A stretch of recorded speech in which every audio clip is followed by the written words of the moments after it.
এই প্রশ্নটা দেখে একটু প্রশ্ন সলভ করবো আর কি।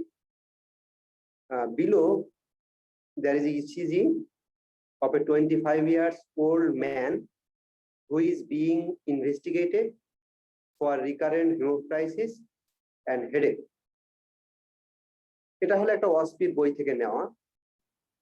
25 বছরের একটা মানুষ যে আসলে হেমোপ্টাইসিস এবং হেডেকে ভুগতেছে। 25 বছরের মানুষ, রক্ত বমি হচ্ছে, মাথা ব্যথা আছে, তাকে একটা ইসিজি করতে দেওয়া হচ্ছে। এখন আমরা তাহলে ইসিজিটাকে দেখি।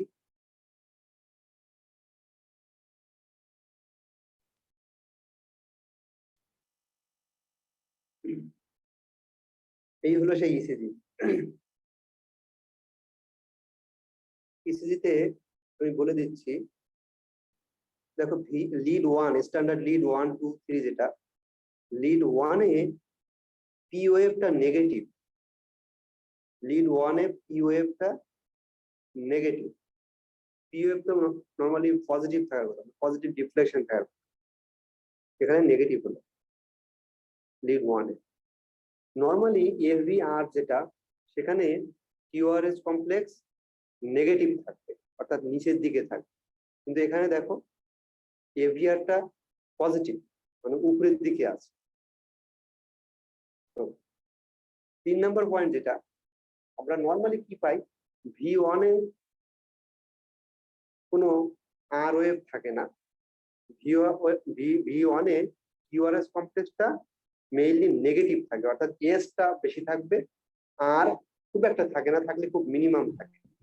আর V1 এর থেকে V4 এর V1 এর থেকে V6 এর দিকে আমরা নরমালি সিতে যখন যাই, তখন আর ওয়েভের অ্যাম্পলিটিউড আস্তে আস্তে বাড়বে, এস ওয়েভের অ্যাম্পলিটিউড আস্তে আস্তে কমবে। আমি আরেকবার বলি, V1 এর থেকে V6 এর দিকে যখন আমরা যাই নরমাল ইসিতে, V1 এর থেকে V6 এর দিকে যখন যাব নরমাল ইসিতে, তখন আর ওয়েভের অ্যাম্পলিটিউড আস্তে আস্তে বাড়বে, অর্থাৎ প্রোগ্রেশন অফ আর ওয়েভ আস্তে আস্তে বেশি হবে, আর বেশি হবে। V1 এ আর থাকবে খুব মিনিমাম, V6 এ আর থাকবে খুবই টলার। আর V1 A S wave deep থাকবে, V6 এ এস ওয়েভ খুব ছোট হবে। অর্থাৎ V1 এর থেকে V6 এর দিকে যখন আমরা নরমাল স্পিডে যাই, তখন V6 এ এস ওয়েভটা খুব ছোট হবে। কিন্তু এই ইসিতে কি দেখা যাচ্ছে, V1 এর থেকে V6 এর দিকে আমরা যদি যাই, দেখো V1 এ লম্বা একটা আর ওয়েভ, অথচ ওখানে কোনো আর ওয়েভ থাকার কথা না। আর V6 এ খেয়াল করো, V6 এ আর ওয়েভ একেবারে মিনিমাম, ছোট্ট একটা আর ওয়েভ, এস ওয়েভ অনেকটা বড়। তার মানে কি এখানে সব উল্টা, আর ওয়েভটা বড় থাকার কথা ছিল, কিন্তু এখানে আর ওয়েভটা ছোট। V6 এ এস ওয়েভটা অনেকটা বড় থাকার কথা ছিল, ছোট থাকার কথা ছিল, কিন্তু এখানে V6 এ এস ওয়েভটা অনেকটা ডিপ, অনেক বড়। তাহলে এখানে মূলত 3টা ফাইন্ডিং। প্রথম ফাইন্ডিং হচ্ছে negative P wave in the lead 1, যেখানে অবশ্যই পজিটিভ ডিফ্লেকশন থাকার কথা ছিল। এভিআর যেটা মেইনলি নেগেটিভ থাকার কথা, কিন্তু এখানে পজিটিভ। V1 এর থেকে V6 এর দিকে, এটাকে আমরা বলি poor progression of R wave. এই যে 3টা পয়েন্ট, এই 3টা পয়েন্ট দিয়ে আমরা আসলে বলতে পারি এটা হলো ডেক্সট্রোকার্ডিয়া, ইসিজি অফ ডেক্সট্রোকার্ডিয়া। অর্থাৎ হার্ট নরমালি লেফটে থাকে, এই পেশেন্টের হার্ট রাইটে বসানো, কনজেনিটাল অ্যানোমালি। এই হলো আমার সিনারিও।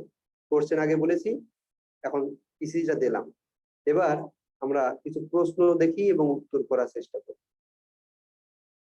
প্রশ্নগুলো এই: What is the ECG suggestive of? This ECG is suggestive of dextrocardia. What is the likely cause of his hemoptysis? আসলে এই পেশেন্টের মূল ডায়াগনোসিস হলো কার্টাজেনার সিনড্রোম। তাহলে একটু জানতে হবে যে কার্টাজেনার সিনড্রোমটা কি। Kartagener syndrome has a triad, 3টা ম্যানিফেস্টেশন। নাম্বার 1 ম্যানিফেস্টেশন হলো from your head to toe. Number 1, headache. Due to recurrent sinusitis. তার মানে 1 নম্বর হলো সাইনোসাইটিস এবং এটা হলো রিকারেন্ট সাইনোসাইটিস। নাম্বার 2, লাংসে ব্রঙ্কিয়াকটাসিস থাকে, কনজেনিটাল ব্রঙ্কিয়াকটাসিস। তোমরা যখন ব্রঙ্কিয়াকটাসিস চ্যাপ্টার পড়বে রেসপিরেটরি মেডিসিন, দেখবে ওখানে কার্টাজেনার সিনড্রোম লেখা আছে ব্রঙ্কিয়াকটাসিসের একটা কারণ হিসাবে।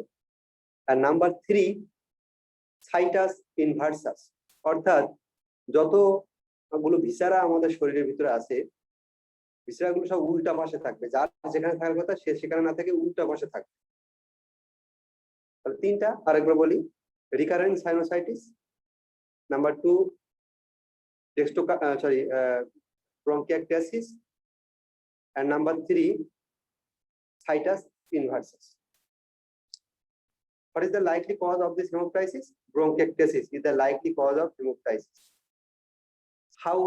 What will an abdominal CT scan will show? মানে এই পেশেন্ট যদি অ্যাবডোমিনাল একটা সিটি স্ক্যান করি তাহলে কি পাওয়া যাবে? পাওয়া যাবে হলো all the viscera will be altered in its position. এখন কিডনি তো দুইটা, তাহলে কি লেফট কিডনিটা বাম পাশে গেল, ডান পাশে গেল, আর ডান পাশে কিডনিটা বাম পাশে গেল, ব্যাপারটা ওরকম না। যেগুলো সিমেট্রিক্যাল অর্গান তাদের ক্ষেত্রে কোনো কথা নাই।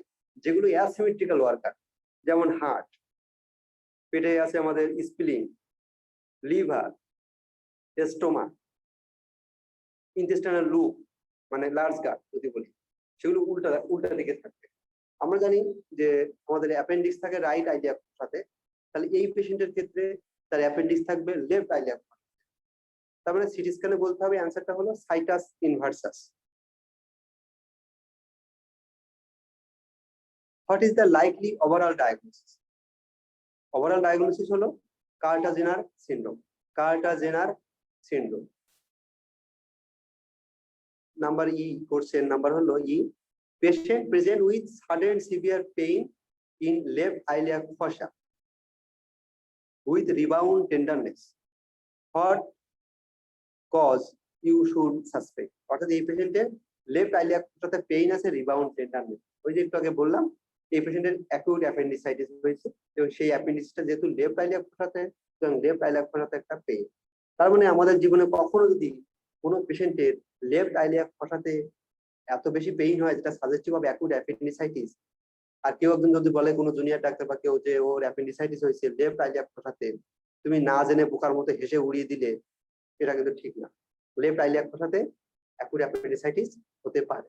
আসলে পুরা এই আমার বক্তব্যের মূল পয়েন্ট হলো এটাই যে অ্যাপেন্ডিসাইটিস লেফট আইলিয়াক ফোসাতে হতে পারে, এটা জন্য আমরা জানি। অ্যাপেন্ডিসাইটিস লেফট আইলিয়াক ফোসাতে হতে পারে, এটা জন্য আমরা জানি। এখন আরেকটা পয়েন্ট যে তার রিকারেন্ট সাইনোসাইটিস বা এই ব্রঙ্কিয়েক্টাসিস কেন হচ্ছে।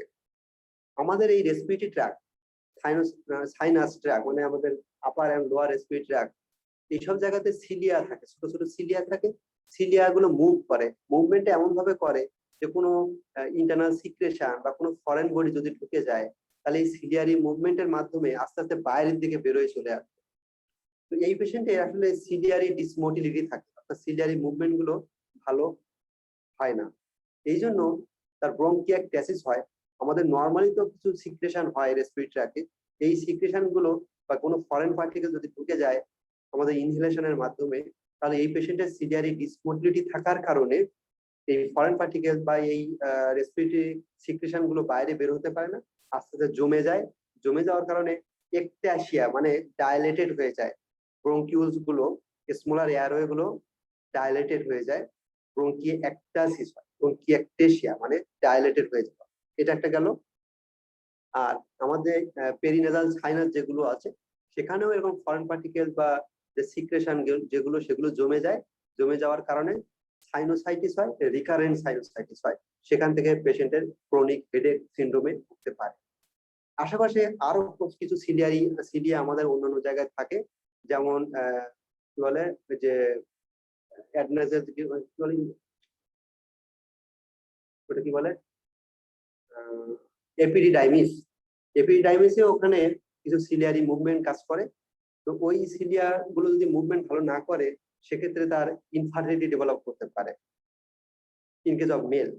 And in case of female যে ওভারিয়ান টিউব যেটা সেখানেও সিলিয়ারি ডিসফাংশন হলে পরে ফিমেলের ইনফার্টিলিটি ডেভেলপ করতে পারে। তো এই হলো কারখানার সিনড্রোম নিয়ে আমাদের যেগুলো লাগবে তার উপরে কিছু কথাবার্তা। কয়জন আছে আমি জানি না, আদৌ কেউ আছে কিনা, কোনো প্রশ্ন থাকলে করতে পারো। স্যার স্যার কার্টেজেনার সিনড্রোমে মেইনলি স্যার সিলিয়া কি হয়ে যায়, অ্যাট্রফি হয়ে যায় নাকি? না, সিলিয়া জায়গা থাকে, কিন্তু সিলিয়া গুলো যেভাবে মুভ করার কথা সুন্দর সিনক্রোনাসলি ফ্রম ইনওয়ার্ডস টু আউটওয়ার্ডস, এই যে মুভমেন্টটা লস হয়ে যাচ্ছে অথবা মুভমেন্টটা ডিসঅর্গানাইজড হচ্ছে, হয় মুভমেন্টটা লস হচ্ছে, মানে সিলিয়া আছে কিন্তু সিলিয়ার মুভমেন্ট নাই, অথবা সিলিয়ার মুভমেন্ট আছে কিন্তু সে ডিসঅর্গানাইজ, একজন ডান দিকে ঠেলে দিচ্ছে তো আরেকজন বাম দিকে ঠেলে দিচ্ছে। মুভমেন্টটা যখন সিনক্রোনাইজড হবে তখনই না কোনো ফরেন পার্টিকেলসটাকে আমরা মুভ করে বাইরে থেকে ঠেলে দিতে পারবো, কিন্তু এখানে মুভমেন্টটা যদি থাকে তাহলে ডিসঅর্গানাইজ, ডিসিনক্রোনাইজ, অথবা মুভমেন্ট নাই কোথাও। এই জন্য এটাকে বলা হয় সিলিয়ারি ডিসমোটিলিটি সিনড্রোম। সিলিয়ারি ডিসমোটিলিটি সিনড্রোমে আরো অনেকগুলো কারণ আছে। একটা হলো ইয়ং সিনড্রোম, দেখে নিও, young, YOUNG, young syndrome ciliary ডিসমোটিলিটি সিনড্রোমের আরেকটা কারণ। Thank you. আর কোনো প্রশ্ন আছে?